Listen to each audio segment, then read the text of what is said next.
السلام عليكم ورحمة الله وبركاته. معاكم قناة جورية في بيتي. النهاردة يا بنات هغسل معاكم السجاد بطريقة جميلة وبسيطة ومن غير تعب. انا حبيت اوريهولكم على الطبيعة قبل ما بغسله.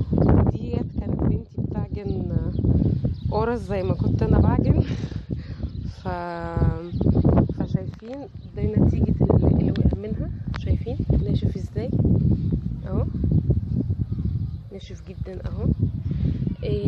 انا بغسل بصراحه السجاد بتاعنا على سطح البيت بتاعنا. كنت الاول بغسله في الحمام، بس حاطه الغساله في الحمام فمش هينفع ان انا اشيلها، فقلت اغسله معاكم على سطح البيت اهي. شايفين منظر السجاده؟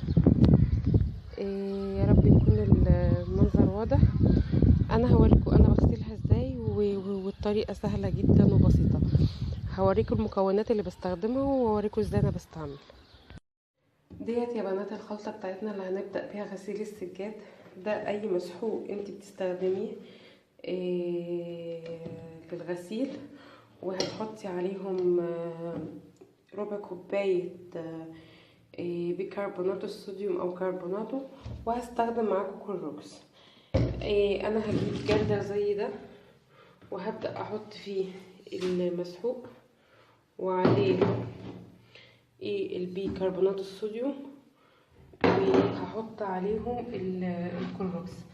هفتح الكلوروكس واوريهولكم اهوت يا بنات. هبدا انزل الكلوروكس قيمه نص كوبايه بالظبط كده، وهبدا احط عليهم شويه ميه وهوريكم هنغسله ازاي اهوت يا بنات. ادي الوصفه بتاعتنا اللي انا عملتها، حطيت عليها ميه وقلبتها جامد بالطريقه دي، ومسكت السجاده بلتها كلها ميه بالطريقه دي.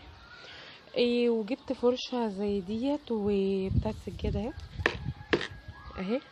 دي مخصصه للسجاد وفيها عصايه طويله بالطريقه دي. هبدا اخد الوصفه بتاعتنا وهرش على السجاده بالطريقه دي اهي اهوت اهوت، واخدها بقى حته حته. شايفين اهوت بكل سهوله ومن غير تعب خالص خالص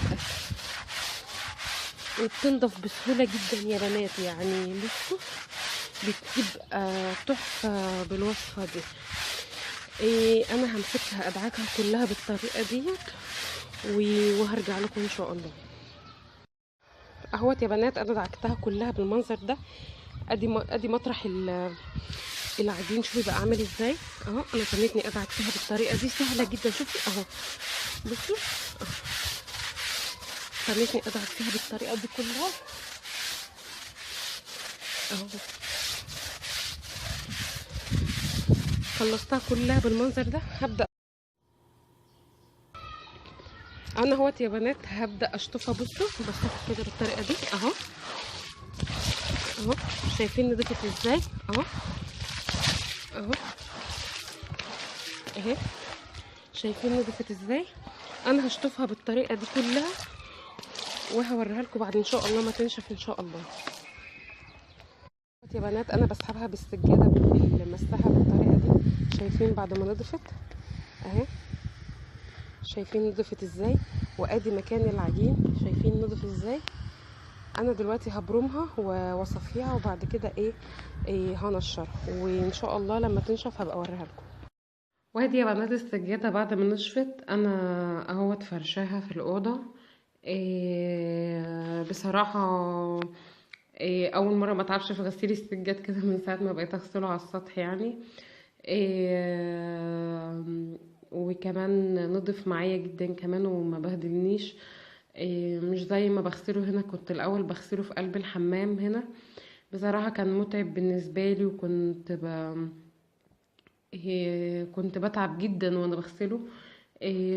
لكن من ساعة بقى ما بقيت اغسله على السطح بصراحة بقيت مرتاحة جدا.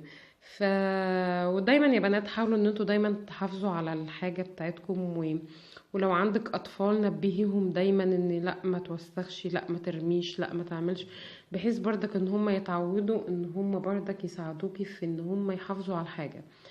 يا رب يكون الفيديو عجبكم، وما تنسوش تعملوا لي لايك وسبسكرايب عشان يوصلكم كل جديد.